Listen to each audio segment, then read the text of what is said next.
প্রতারকরা সবসময় প্রতারণার নিত্য নতুন কৌশল খুঁজে বের করেন। কেউ তাদের ফাঁদে পা দেন, আবার একটু সচেতনতায় বেঁচে যান অনেকেই। ধরা খেয়ে কিছু অপরাধী গ্রেপ্তার মামলার মুখোমুখি হওয়ার পরও থামে না মানুষকে বোকা বানিয়ে টাকা উপার্জনের মহোৎসব। এবার এমনই এক প্রতারণার ঘটনা ঘটেছে খোদ পুলিশের আইজিপির সাথে। সম্প্রতি ভুয়া পরিচয়ে প্রধানমন্ত্রীর কার্যালয়ের কর্মকর্তা সেজে পুলিশের আইজিপি মোহাম্মদ আলী হোসেন ফকিরের হোয়াটসঅ্যাপ নম্বরে একের পর এক তদবিরের বার্তা পাঠান এক প্রতারক। আমি মোহাম্মদ আব্দুস সাত্তার পাটোয়ারি, প্রধানমন্ত্রীর গবেষণা কর্মকর্তা। এই পরিচয়ে শুরু হওয়া এসব বার্তায় বিভিন্ন বিষয়ে সুপারিশও করা হয়।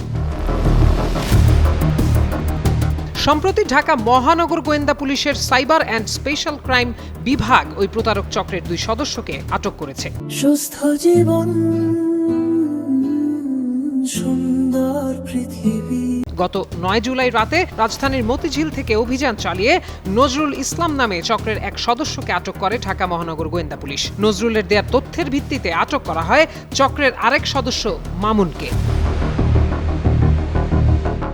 তদন্ত সংশ্লিষ্ট সূত্র বলছে, নজরুল ইসলাম দীর্ঘদিন ধরে ভুয়া পরিচয়ে প্রশাসনের উচ্চ পর্যায়ের কর্মকর্তা, বিভিন্ন মন্ত্রণালয়ের সচিব এবং রাজনৈতিক ব্যক্তিদের ঘনিষ্ঠ পরিচয় ব্যবহার করে যোগাযোগ গড়ে তোলেন। শুরুতে কুশল বিনিময়, পরে আত্মীয়তার দাবি, এরপর নানা রকম মেসেজ দিয়ে তদবির হাসিল করতেন। আটকের পর তার মুঠোফোনের হোয়াটসঅ্যাপ থেকে চাঞ্চল্যকর সব খুদে বার্তা পাওয়া যায়, যেখানে দেখা যায় আইজিপি সহ বিভিন্ন গুরুত্বপূর্ণ ব্যক্তি ও সরকারি কর্মকর্তার সঙ্গে খুদে বার্তার মাধ্যমে তদবিরের চেষ্টা করা হয়েছে। ফাঁদে পড়ে তদবির গ্রহণও করেছেন কেউ কেউ। জিজ্ঞাসাবাদে নজরুল স্বীকার করেন, তিনি অজ্ঞাতনামা আরও 3 থেকে 4 সহযোগীকে নিয়ে দীর্ঘদিন ধরে ভুয়া পরিচয়ে এভাবে প্রতারণা করে আসছিলেন। জানান, সরকারি কাজ পাওয়ার আশায় 2016 সালে ঢাকায় এসে বিভিন্ন দপ্তরে যাতায়াতের সময় এ ধরনের তদবিরের সঙ্গে জড়িয়ে পড়েন। এ সময় তার সাথে বাবর নামে এক ব্যক্তির পরিচয় হয়, যিনিও একই তদবির বাণিজ্য করতেন। তদন্ত সংশ্লিষ্টরা জানান, সবিস্তারে আরও তথ্য উপাত্ত জানার জন্য তাদের মুঠোফোন সেটের ডিজিটাল ফরেনসিক পরীক্ষা করা হচ্ছে। রিপোর্ট এলে চাঞ্চল্যকর আরও তথ্য পাওয়া যাবে।